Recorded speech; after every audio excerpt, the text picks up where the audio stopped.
누가복음 2장 1절에서 20절까지 말씀입니다.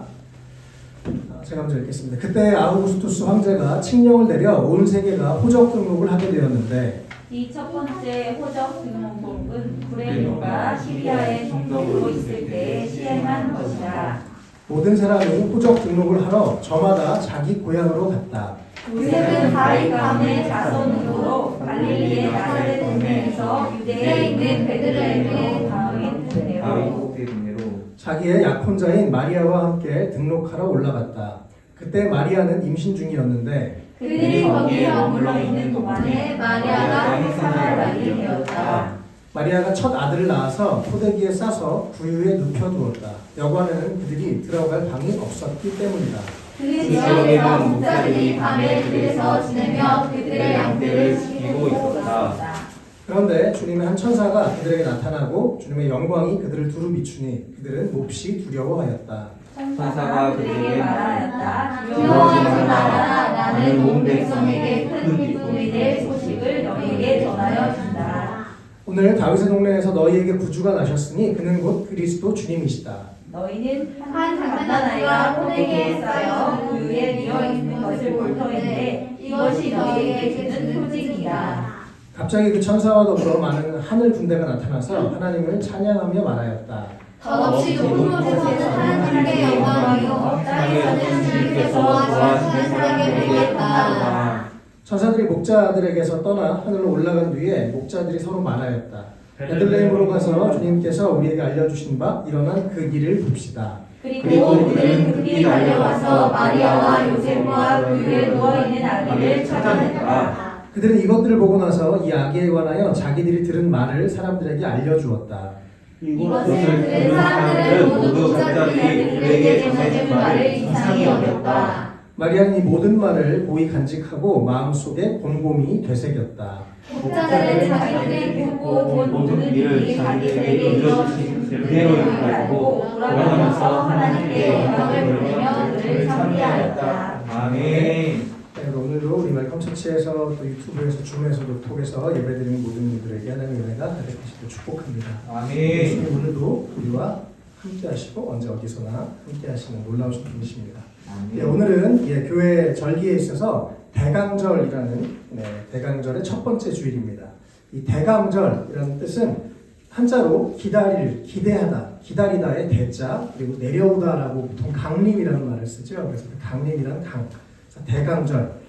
2000년 전에 이 땅에 오셨던 예수님의 탄생을 기억하고 또 예수님이 다시 오실 것을 우리가 함께 기다리는 그런 절기입니다. 그래서 오늘 원래 대강절이 크리스마스 전 4주 전부터 바로 오늘부터예요. 그래서 오늘 첫 대강절을 맞았습니다. 또 오늘 예배 후에 같이 크리스마스 트리도 만들면서 함께 성탄의 기쁨을 함께 우리가 준비하고 나눴으면 좋겠습니다. 오늘 우리 또 노엘이라는 우리 크리스천 작가님께서 특별히 이 매우 특이하고 아름다운 대강절 초를 이렇게 준비해 주셨습니다. 원래 사실 저도 장로교 출신이어서 이렇게 감리교 교회에서 목회해 보기 전에는 본 적이 없어요. 감리교나 성공회나 뭐 이런 쪽에서 주로 많이 하고요. 절기를 중요하게 생각하는 교회에서는 대강절 원래 초가 5개 있습니다. 그래서 중앙에 예수님을 상징하는 성탄절을 키는 초가 있고 그 전에 한 주에 하나씩 하나 둘 셋 넷 이렇게 초를 키워 나가면서 오늘 대강절 첫 번째 주구나 두 번째 주구나 이렇게 하면서 예수님의 오심을 기다리는 그런 것인데 노엘 작가님이 사실은 세상에 어디에도 없는 좀 특별한 모습으로 이렇게 만들어 주셨습니다. 너무 웰컴 처치를 생각하면서 이렇게 만들어 주셔서 너무 감사하고요. 또 우리 웰컴 처치가 교회의 전통과 유산도 잘 또 보존하고 또 시대에 맞게 좀 아름답게 또 잘 소화해 나가는 균형 있는 그런 교회가 되면 좋겠습니다. 그래서 앞으로 이번 12월까지 한 주에 초가 하나씩 이렇게 더 켜지면서 우리가 이 대강절을 함께 보내게 될 것입니다. 이번 11월 기적을 경험하는 11월이라는 시리즈로 말씀을 전하고 있는데요. 나의 인생에서 또 우리 모두의 인생에서 최고의 기적이 무엇일까 생각을 하면서 오늘 우리 내 인생 최고의 기적 예수님이라는 제목으로 함께 말씀을 나누도록 하겠습니다. 3가지 내용들을 함께 나누려고 하는데요. 첫 번째는 예수님께서 가장 겸손하게 이 땅에 오신 분이십니다. 제가 이번 주에 인터넷에서 이렇게 뉴스를 보다가 어떤 사진을 하나 봤습니다. 세 사람이 이렇게 등장하는 사진이었는데요. 여기에 아주 가난한 사람, 부자, 슈퍼 부자 이렇게 써 있었어요. 가난한 사람은 막 명품 백과 명품 티셔츠를 입고 이렇게 명품으로 막 치장을 하고 걸어가는 사람, 그 위에 가난한 사람 써 있고, 두 번째 그냥 추리닝 바람에 이렇게 슬리퍼를 찍찍 끌고 가는 분이었는데 그분은 부자. 그래서 뭐 나름 그 좀 브랜드가 있는 가격이 좀 있는 추리닝이라 그러더라고요. 마지막 세 번째 슈퍼 부자 그림에는 페이스북에 지금 사장인 주커버그라는 사람과 그의 아내의 사진이었는데 정말 평범하게 반팔, 반바지, 슬리퍼 끌고 둘이 이렇게 걸어가는 장면이 나왔습니다. 그 사진에서 말하는 건 뭐 너무 단편적이긴 하지만 사람이 꼭 이렇게 오히려 뭔가 좀 없는 사람이 더 이렇게 뭔가 꾸미려고 하고 겉에 이렇게 부족한 걸 덮으려고 하고, 진짜 이 부유한 사람들은 별로 그런 데 관심을 갖지 않는다, 이런 의미였던 것 같아요. 예, 뭐 그러면서 정말 우리 삶에 눈에 보이는 게 전부가 아니죠. 그 사람이 누군지 또 어떤 정체성을 가지고 있는지가 더 중요한데요. 우리 예수님도 이 땅에 왕으로 오시고 구세주로 오셨는데 이렇게 내가 왕이다 막 이러면서 힘있게 아주 파워풀하게 무섭게 위압적으로 예수님이 이 땅에 오시지 않았습니다. 만물을 창조하신 하나님이시지만 너무나 겸손하게 오셨죠. 오늘 이 본문에서 우리가 이것을 볼 수 있습니다. 예수님이 그 당시에 로마 제국의 많은 나라, 많은 영토를 다스리고 있으셨는데 로마 제국의 수도인 로마 한가운데 와서, 아니면 뭐 로마 황제의 자손으로 와서 그렇게 오신 게 아니라 너무나 작은 땅, 그 당시에 식민지로 있었던 이스라엘. 이스라엘은 실제로 지금 우리나라의 전라도 정도 크기입니다. 작은 이스라엘에 오셨습니다. 또 그 중에서 베들레헴이라는 정말 별로 알려지지도 않은 작은 도시, 작은 마을에 오셨습니다. 예수님이 무슨 이스라엘 사람들 중에서도 정치적인 중심지, 또 종교적인 중심지였던 예루살렘도 아니고, 뭐 성경에 나오는 헤브론이나 중요한 그런 도시들이 아니라 이름도 별로 사람들이 듣지 못했던 아주 작은 도시 베들레헴이라는 곳에 오셨죠. 또 바로 예수님께서 너무나 겸손하게 또 우리와 같은 모습이 되시려고 특별히 우리의 죄를 대속하시고 구원하기 위해서 어린아이의 모습으로 이렇게 오셨습니다. 아무도 부모가, 사실 어린아이들은 아직 지혜도 이제 4살이니까요. 아직도 엄마 아빠가 많이 도와줘야 돼요. 오늘도 제가 샤워를 시켜주고 왔어요. 아직 혼자 힘으로 할 수 없는 게 너무 많은데 예수님께서, 만왕의 왕이신 예수님께서, 창조주신 예수님께서 어린아이로 오셨다는, 부모가 도와주지 않으면 살 수 없는 그런 너무나 연약한 존재로, 우리와 똑같은 존재로 오셨다는 것은 너무나 예수님이 얼마나 겸손한 분이신가 우리가 생각해 볼 수가 있게 됩니다. 그 만왕의 왕이 겸손하게 있다는 것이 예수님, 이 세상에서 우리가 생각할 수 있는 가장 놀라운 기적이 좀 있습니다. 그 예수님이 바로 우리를 위해 오셨습니다. 빌립보서 2장 5절에서 8절까지 말씀인데요. 여러분 안에 이 마음을 품으십시오. 그것은 곧 그리스도 예수의 마음이기도 합니다. 그는 하나님의 모습을 지니셨으나 하나님과 동등함을 당연하게 생각하지 않으시고 오히려 자기를 비워서 종의 모습을 취하시고 사람과 같이 되셨습니다. 그는 사람의 모양으로 나타나셔서 자기를 낮추시고 죽기까지 순종하셨으니 곧 십자가에 죽기까지 하셨습니다. 라고 말씀하셨습니다. 예수님, 바로 이 겸손한 왕이신 예수님이 우리의 주인이시고 또 우리 인생의 가장 최고의 기적인 좀 있습니다. 예수님을 통해서 하나님을 만나게 되는 것, 이 겸손의 신비를 우리가 더 알고 예수님의 겸손을 우리가 배워가면 좋겠습니다. 두 번째요, 예수님은 생명의 양식으로 이 땅에 오셨습니다.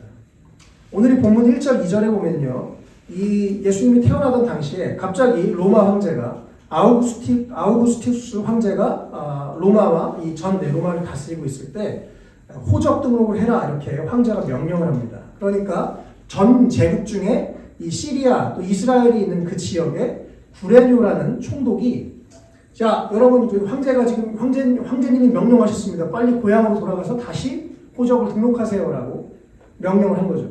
그래서 예수님의 아버지 요셉과 어머니 마리아가 원래 갈릴리 지방의 나사렛에서 살고 있었는데 이 요셉의 고향이었던 베들레헴으로 가게 됐습니다. 6절에 보니까 거기에 머물러 있는 동안에 마리아가 해산할 날이 되었고 7절에 마리아가 드디어 그 베들레헴에서 아들을 낳았습니다. 이 베들레헴이라는 곳이요, 사실 아주 작은 동네였는데요. 구약 성경 미가서에 보면 미가 선지자는 이미 예수님이 탄생하기 700년 전에 이 예언을 했습니다. 미가서 5장 2절인데요. 그러나 너 베들레헴 에브라다야 너는 유다의 여러 족속 가운데서 작은 족속이지만 이스라엘을 다스릴 자가 내게로 나올 것이다. 그의 기원은 아득한 옛날 태초까지 거슬러 올라간다. 영원전부터 계신 그 하나님의 아들 예수님이 바로 베들레헴아 너를 통해서 나올 것이다 라고 예언하셨고 700년 뒤에 그 약속을 성취하기 위해서 하나님이 바로 이 로마 황제를 시켜서 그런 명령을 하게 하고 요셉과 마리아가 베들레헴에 가서 결국 예수님을 낳게 됩니다. 역사의 주관자이신 하나님께서 이렇게 하셨던 거죠. 그 예언을 성취하기 위해서 예수님을 베들레헴으로 아기 예수님이 태어나게 하셨는데요. 이 베들레헴이라는 지역의 이름이 바로 빵집입니다. 네. 이 레헴이라는 말이 빵, 이 히브리 이스라엘 사람들이 먹는 주식 빵이고요. 또 재밌게도 사실 이 히브리어와 아랍어는 되게 비슷하거든요. 같은 셈족 이 계열의 언어이기 때문에 거의 똑같은데요. 이 레헴을 아랍에서는 레흐마 혹은 라흐마라고 해서 고기라고 합니다. 그래서 이 아랍 사람들은 베들레헴이 고깃집이라고 얘기하고 또 이스라엘 사람들은 빵집이라고 얘기하는데 빵집이든 고깃집은 어쨌든 먹는 집이죠. 네. 먹는 집 그곳에 또 베이트 이 집 그곳에서 바로 예수님이 탄생하셨습니다. 그래서 예수님이 빵집에서 태어나신 이유가 있습니다. 왜냐하면 예수님이 우리에게 생명의 빵이 되기 위해서 그곳에서 태어나신 것이 아주 상징적인 것입니다. 그래서 우리가 예수님을 믿고 예수님을 만나고 예수님을 먹으면 우리가 배부르고 만족하고 참된 생명과 평안을 얻기 때문에 예수님이 빵집에 빵으로 오셨습니다.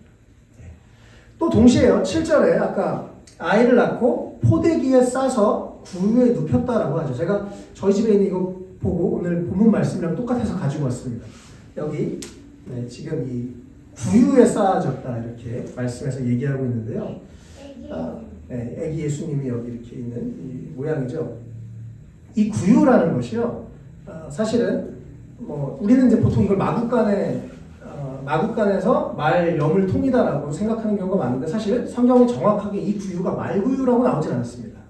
그래서 이스라엘의 문화를 연구하는 분들은 이 당시에 이스라엘 사람들이 집 2층으로 되어 있었어요. 1층은 동물들을 키우고 2층에는 이제 사람들이 있었습니다. 그리고 아무래도 예수님의 이 마리아가 뭐 그 당시에 여러 사람들이 자기 고향에 왔기 때문에 사람들이 다 집집마다 가득한데 사람들이 있는 데서 아기를 낳을 수 없잖아요. 그래서 아마 동물이 있는 곳에서 아이를 낳지 않았을까 이렇게 추정하는 분들도 많이 있더라고요. 그리고 그래서 소나 뭐 양이나 여러 이 동물들이 한마디로 동물들의 밥통에 예수님이 이렇게 태어나서 포대기로 쌓아서 예수님을 이렇게 두었다라고 성경에 이스라엘의 문화를 연구하는 분들은 그렇게 봅니다. 어찌되었든 예수님이 바로 그 구유에 동물들의 먹이를 놓는 그 자리에 예수님이 놓여졌다는 것은 분명히 의미가 있습니다. 예수님은 이렇게 우리가 예수님을 먹도록 우리에게 생명의 양식이 되기 위해서 우리 가운데 오신 분이십니다. 요한복음 6장 32절에서 35절에서도요. 예수님은 그렇게 말씀하시는데요. 스스로 말씀하십니다. 내가 그들에게 대답하였다. 내가 진정으로 너희에게 말한다. 하늘에서 너희에게 빵을 내려다 주신 이는 모세가 아니다. 하늘에서 참 빵을 너희에게 주시는 분은 내 아버지시다. 하나님의 빵은 하늘에서 내려와 세상에 생명을 주는 것이다. 그들은 예수께 말하였다. 주님, 그 빵을 언제나 우리에게 주십시오. 그래서 예수님 말씀하셨어요. 35절에 내가 생명의 빵이다. 내게로 오는 사람은 결코 줄이지 않을 것이요 나를 믿는 사람은 다시는 목마르지 않을 것이다. 아멘. 그래서 예수님은 우리에게 생명의 빵이 되기 위해서 실제로 그렇게 오셨습니다. 그래서 이 빵집으로 오셨고 구유에 오셨습니다. 그리고 우리에게 내가 바로 생명의 빵이다. 너희가 나에게 와서 나를 진짜 먹으면, 나를 진짜 만나면, 너희가 내 안에 들어와서 또 내가 너희 안에 들어갔을 때 너희는 영원히 더 이상 목마르지 않고 배고프지 않는 그런 삶을 살게 될 것이다 라고 말씀하셨습니다. 예수님이 실제로 십자가에서 죽으시고 부활하셔서 우리에게 영원한 생명을 주셨죠. 우리 모두가 이 예수님의 대감절을 특별히 기억하면서 예수님을 생각하면서 우리 인생의 최고의 기적이신 예수님을 더 많이 먹고 예수님을 더 많이 만나고 예수님을 더 많이 누리고 그래서 진짜 목마르지 않고 배부르지 않고 이 세상의 어떤 것으로도 채울 수 없는 우리 영혼이 체험받고 만족함을 누리는 우리 모두가 되시길 축복합니다. 우리 마지막 세 번째요. 예수님은 모든 사람들을 위해서 이 땅에 오셨습니다. 오늘 이 본문에 누가복음 2장 1절에서 20절의 말씀이 예수님이 탄생했을 때 그 직후의 기록이잖아요. 예수님이 이 만왕의 왕이시고 모두 인류의 구세주가 되신 예수님이 태어나자마자 처음으로 예수님을 찾아가서 축하했던 사람들이 나옵니다. 지금 여기에 보시면 이쪽에는 동방박사 세 사람이 나오는데 이 사람들은 좀 나중에 얘기입니다. 사실은. 왜냐하면 헤롯이 만 2세 이하의 아이들을 죽이자고 했기 때문에 예수님이 태어난 좀 직후에 좀 지난 다음에 일이고요. 여기에 지금 요 목자가 먼저 나왔습니다. 여기 지금 천사고요. 여기 마리아와 요셉이 있습니다. 제일 먼저 이 들판에 있던 목동들에게 천사가 소식을 전합니다. 메시아가 태어났다. 이 유목민이었던 이스라엘에서 가장 흔하고 가장 평범한 사람들이 바로 이 목동이었습니다. 다윗도 들판에서 양을 쳤었죠. 모세도 들판에서 어려운 시절에 장인의 양을 대신 치는 사람이었습니다. 이 당시에 가장 평범한, 가장 너무나 너무나 그냥 흔해 빠진 그런 평범한 사람에게 예수님의 탄생이 처음 알려졌고 그들이 예수님께 찾아왔다는 것은 참 감동적이고 감사한 일입니다. 그래서 밤에 들에서 양떼를 치던 평범한 목자들에게 천사가 나타나서 말하죠. 우리 10절에서 14절까지인데요. 같이 한번 읽어보겠습니다. 10절에서 14절이요. 시작. 천사가 그들에게 말하였다. 두려워하지 말아라. 나는 온 백성에게 큰 기쁨이 될 소식을 너희에게 전하여 준다. 오늘 다윗의 동네에서 너희에게 구주가 나셨으니 그는 곧 그리스도 주님이시다. 너희는 한 갓난아기가 포대기에 쌓여 그 위에 뉘어 있는 것을 볼 터인데 이것이 너희에게 주는 표징이다. 갑자기 그 천사와 더불어 많은 하늘 군대가 나타나서 하나님을 찬양하며 말하였다. 더없이 높은 곳에서는 하나님께 영광이요 땅에서는 주님께서 좋아하시는 사람들에게 평화로다. 아멘. 온 백성에게 큰 기쁨이 될 소식, 바로 메시아이신 예수님, 구원자 예수님이 나타나셨다는 것입니다. 그리고 또 천사가 얘기하죠. 12절에 너희는 한 갓난아기가 포대기에 쌓여서 그 위에 누워있는 것을 볼 텐데 이것이 바로 너희에게 준 표준이다. 제가 아까 좀 전에 나눴던 예수님이 바로 갓난아기로 겸손하게 오셨고 두 번째로 생명의 양식이 되셔서 그 위에 계신 그 예수님을 너희가 볼 것이다 라고 평범한 이 천사들에게 천사가 이 목동들에게 말해줍니다. 그리고 나서 13절 14절에 바로 그 천사의 소식을 듣고 하늘에 천군 천사들이 나타나서 하늘 군대라고 여기 표현되어 있는데요. 많은 하늘의 군대가 나타나서 하나님을 찬양합니다. 더없이 높은 곳은 하나님께 영광이요 땅에선 주님께서 좋아하시는 사람에게 평화로다. 하나님 천사들을 보내서 찬양하게 하시고 목동들은 그 천사들의 노래를 듣습니다. 그리고 바로 16절에 보면요. 그들은 급히 베들레헴으로 달려갑니다. 그리고 결국에 마리아와 요셉과 그 위에 누워있는 아기를 찾아냈습니다. 이들의 이 감격을 가지고 그들에게 예수님에게 나아갔습니다. 그리고 너무 재밌는 장면은요. 오히려 이 목동들에게 먼저 천사가 나타나서 예수님이 탄생했고 그 다음에 천군 천사가 찬양하는 걸 듣고 이 목자들이 가서 오히려 요셉과 마리아와 아기 예수가 있는 그곳에 가서 이들이 메신저가 돼서 그들에게 말해줍니다. 예수님의 아버지 어머니에게 말해주는 거죠. 그래서 우리가 지금 이런 일을 경험했고 천사들이 이런 말을 했습니다. 하나님의 천군 천사를 보내서 찬양하는 소리를 들었습니다. 라고 하면서 오히려 그 얘기를 반대로 메시지를 얘기해주고 있습니다. 그래서 목자들이 너무나 평범했던 그들이 하나님께 오히려 이렇게 쓰임받는 또 메신저가 됐다는 것도 참 의미가 있죠. 그래서 예수님은 참 어떤 대단한 사람, 특별한 사람을 위해서 오신 것이 아니라 우리 모두를 위해서 오셨습니다. 그리고 평범한 우리를 위해서 오셨죠.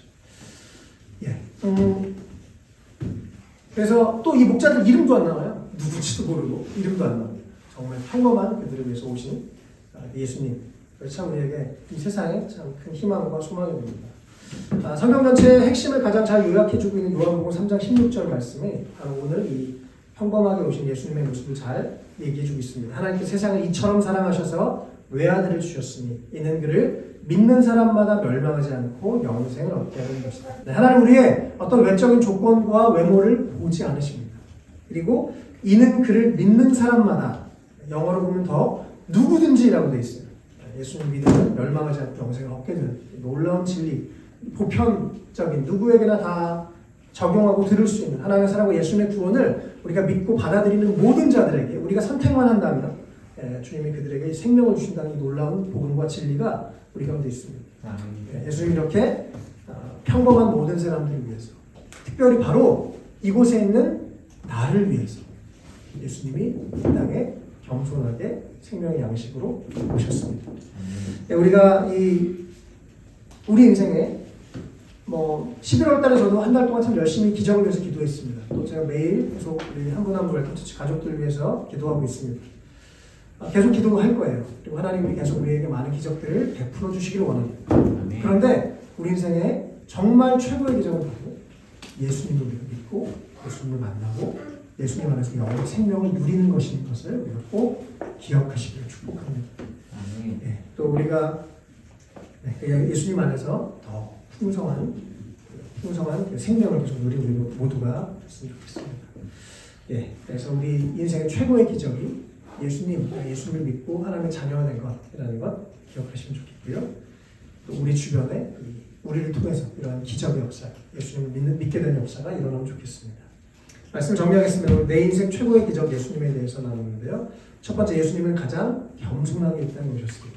두 번째, 예수님은 생명의 양식으로 우리에게 오셨습니다. 세 번째, 예수님은 모든 사람들을 위해서 이 땅에 오셨습니다. 우리가 계속 예수님을 더 깊이 경험하고 만나고 또 예수님을 더 사랑하고 또 예수님의 오심을 함께 기대하고 갈망하는 그런 대강절 되었으면 좋겠습니다. 기도하면 좋겠습니다. 먼저 우리 자신을 위해서 기도하면 좋겠습니다. 오늘 말씀 기억하시면서 주님, 나에게 예수님 생명의 양식으로 와주십시오.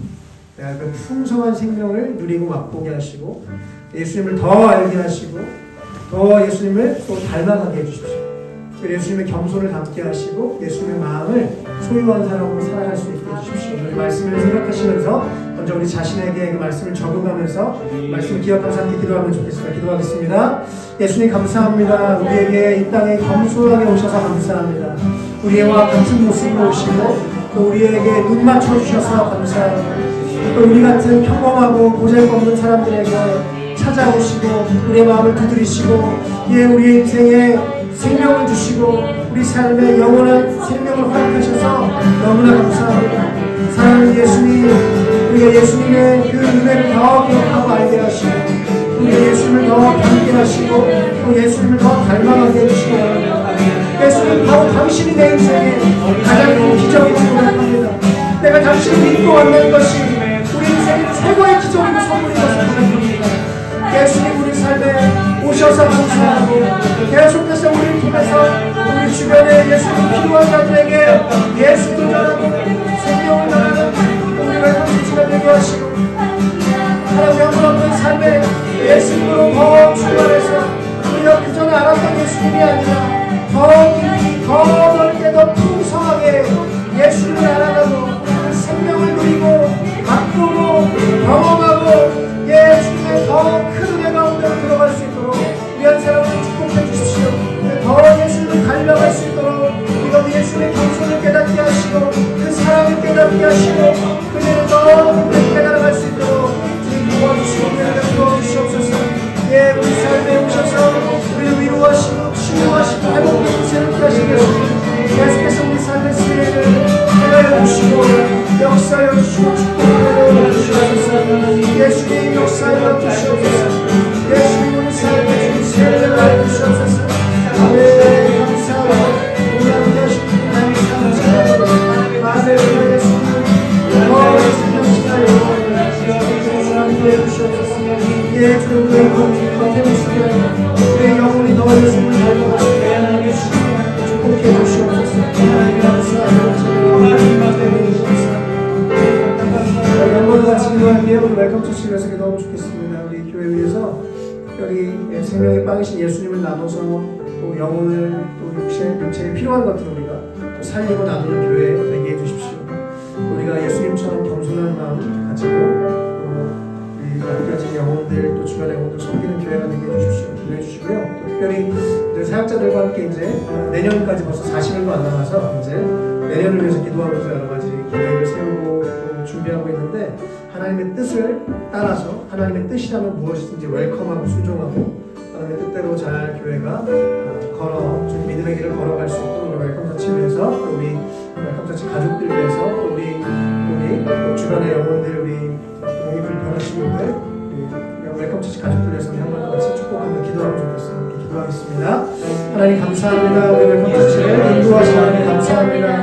하나님 특별히 우리 예수님의 사랑을 도와주시고 예수님의 감사를 도와주셔서 우리 예수님의 마음을 가지고 살아가며 또 영혼들 생명교회가 되게 해주십시오. 생명을 받으신 예수님을 먼저 믿음으로 맛보고 또 우리 주변의 영혼들에게 나누는 영적인 양식과 영적인 양식을 나누는 또 그렇게 축복한 힘으로 우리를 쓰임받도록 도와주시기 바랍니다. 하나님 특별히 하나님의 연말을 맞이하여서 또 내년에 교회가 어떻게 주앞에 나아가야 될지 우리가 기도하며 계획하는 과정 가운데 있습니다. 하나님의 뜻을 알려주시고 주의 뜻을 우리가 잘 분별하게 하시고 주님 원하시는 대로 교회가 계속 주님이 기뻐하시는 모습대로 세워져 갈 수 있도록 도와주십시오. 우리 사랑하는 귀한 형제자매들 한 명 한 명 축복하여 주시고 육체를 강건하게 회복시켜 주시고 이전보다 더 강건하게 회복시켜 주시고 하나님 육체의 질병들이 예수의 치유되고 떠나가게 하시고 우리 하나님 영혼들의 우리 사랑하는 형제자매들에게 하나님 육체가 또 영혼이 하나님 건강해질 수 있도록 축복해 주시고 하나님 우리가 주의 뜻을 분별하며 주의 뜻대로 믿음으로 걸어가게 하시고 하나님 주의 직장 허락해 주시고 하나님 보여주신 것을 따라주시고 하나님 계시하여 주옵소서. 하나님 나를 찾아 예수의 오심을 하나님 경험하고 하나님 찾아서 하나님의 영광 이 땅 가운데 찬양하고 예수님 이 땅 가운데 예수의 오심을 또 다시 오시고 우리와 준비하고 예배하고 세워주시고 하나님 성령 기름 부어 우리 다음 세대에게 하나님의 마음을 부어주시고 하나님 기름 부어주시고 성령의 기름 다시 오심을 세상에 자랄 때 지혜가 자라고 하나님의 키가 자라고 축복하시고 역사해 주옵소서. 하나님의 키가 자라고 지혜가 자라고 하나님 모든 사람들에게 칭찬받고 주시고 예 주님을 신뢰하여 주옵소서. 예 주님의 은혜를 주님 용감하게 하시고 하나님 돌보시고 따지시고 축복하시고 옆으로 주시옵소서. 할렐루야 주님 감사하고 찬양합니다. 아멘 찬양합니다. 예수님 이 땅에 겸손하게 와주셔서 감사합니다. 너무나 자꾸 보잘것없고 평범한 우리에게 예수님 찾아와 주셔서 감사합니다. 주님 또 우리에게 자꾸 평범한 우리에게 이렇게 주의 몸된 교회를 또 시작하고 섬길 수 있도록 은혜를 주시고 기회를 주셔서 감사드립니다. 예수님 우리가 더 예수님을 알기 원하고 예수님 당신의 겸손을 더 닮아가기 원하고 예수님의 사랑을 우리가 더 깨닫고 사랑을 흘려보는 사람들 되게 하시고 우리에게 영원한 생명을 주기 위해서 오신 예수님 우리가 더 깊이 경험하고 더 깊이 알아서 예수님을 더 닮아가고 주님의 뜻 가운데 살아가는 우리의 삶이 될 수 있도록 우리에게 특별히 주의 말씀을 보는 눈을 열어주시기를 원합니다. 예수님을 더 깊이 알아가는 은혜가 있도록 축복해 주시기를 원합니다. 예수님 웰컴처치를 인도하신 주님 감사합니다. 우리 사랑하는 한 분 한 분을 축복하셔서 육체가 더 건강해지게 하시고 또 우리의 마음이 더 건강해지게 하시고 우리 영혼이 성령으로 충만하여 주님과 동행하게 하시고 또 우리 삶에 여러 가지 문제들이 있습니다. 하나님 새로운 직장의 문을 열어주시고 하나님 이 직장의 주 안에서 또 회사가 잘 될 수 있도록 축복해 주시고 우리 한 사람 한 사람에게 하나님의 살아계신 하나님의 도우심과 인도하시는 경험하는 은혜가 있도록 하나님 축복해 주시고 함께 해주십시오. 또 오늘 이 자리에 함께하지 못한 자들을 주님 기억하시고 그들이 어디 있든지 예수님을 기억하고 살아계신 예수님을 더 깊이 만나는 은혜가 있도록 축복하시고 역사하여 주시고 그들이 온전히 예수 그리스도의 그 구원과 생명 가운데 참여할 수 있도록 축복하시고 함께하여 주시옵소서. 하나님 오늘도 우리가 함께 이렇게 예배할 수 있게 허락해 주셔서 감사합니다. 주님 우리가 또 한 주간 살면서 주님과 동행하고 우리 주님을 잊지 않고 기억하며 주님과 더 깊이 동행하는 기쁨이 있도록 우리가 교회에서만 예수님을 기억하는 것이 아니라 삶의 자리에서도 예수님과 동행하는 우리 삶이 될 수 있도록 축복하여 주십시오. 하나님 또한 우리 가운데 물질적인 축복도 더하여 주시고 영적인 축복도 더하여 주시고 하나님 날마다 우리의 삶을 더 풍성하게 하시는 놀라우신 주님을 바라보고 또 경험하고 그래도 기쁨으로 겸손의 길 십자가의 길을 걸어가는 우리 모두가 될 수 있도록 축복하여 주시옵소서.